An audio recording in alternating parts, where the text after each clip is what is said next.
এই প্ৰতিমূৰ্তি ভাই যে স্থাপন কৰিছে বিহুতে ইমান সুন্দৰকৈ জীৱন্ত ৰূপ দিছে।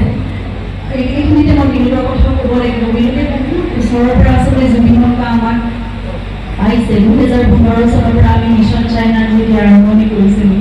জুবিনে নিজৰ কেৰিয়াৰৰ একদম পিক টাইমত বম্বেত থকাৰ সময়ত সেই সকলোবোৰ এৰি অসমীয়া ছবিৰ এটা মন্থৰ গতি দেখি যেতিয়া তেওঁ অসমলৈ ঘূৰি আহিছিল, অসমীয়া ছবিৰ বাবে কিবা এটা কৰিব লাগিব বুলি ভাবি আৰু অতি সাহসেৰে নিজৰ সমস্ত জমাপুঞ্জি তেওঁ লগাই বিনিয়োগ কৰি তেওঁ মিছন চাইনা নিৰ্মাণ কৰি আছিল। সেই সময়খিনিৰ পৰা আমাৰ যিমান আৰ্ট দিশত যিমানখিনি কামত প্ৰয়োজন হৈছিল, সেই সময়খিনিতো দিগন্ত মাধৱ গোস্বামী আৰু বিহু আমাৰ লগত অনবৰতে নাছিল।